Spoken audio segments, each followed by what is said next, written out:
Bismillahirrahmanirrahim. Assalamualaikum warahmatullahi wabarakatuh. Kita akan melanjutkan perkuliahan metodologi studi Islam dengan tema Islam dan penamaannya. Tentunya kata Islam ini tidak asing di telinga kita, ya. Jadi Islam secara bahasa adalah terdiri dari kata al-salamu, al-salmu, dan al-silmu. Artinya pasrah, tunduk, serta patuh. Islam secara istilah adalah sikap penyerahan diri, pasrah, tunduk, dan patuh dari manusia terhadap Tuhannya. Itu pengertian Islam, baik secara bahasa atau etimologi dan secara istilah atau terminologi. Berbicara masalah pasrah, tunduk, dan patuh itu terkait dengan dua hal.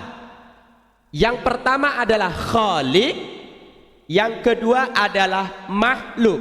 Kita lihat di sini, siapa yang khaliq, siapa yang makhluk. Ternyata yang khaliq adalah Allah Subhanahu wa ta'ala, sang khaliq, sang pencipta. Sedangkan manusia jabatannya sebagai makhluk, yaitu ciptaan dari Allah Subhanahu wa ta'ala. Jadi di sini manusia tunduk, pasrah, serta patuh kepada Allah Subhanahu wa ta'ala. Begitulah gambarannya. Manusia yang Allah ciptakan sebagai makhluk terbagi menjadi dua bahagian juga.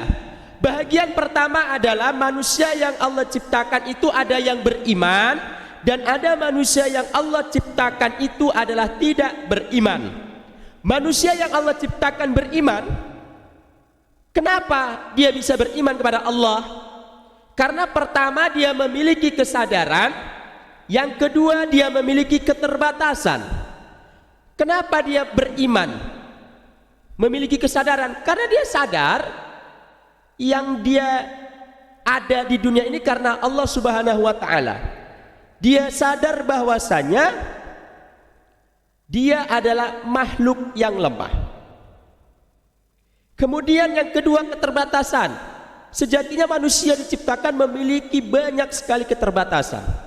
Maka dengan demikian manusia yang beriman ini, yang memiliki kesadaran dan keterbatasan, akhirnya memilih Islam sebagai jalan hidupnya. Kenapa di sini beriman? Karena dia tadi pasrah, tunduk, dan patuh akan ajaran Allah. Islam sebagai jalan hidupnya.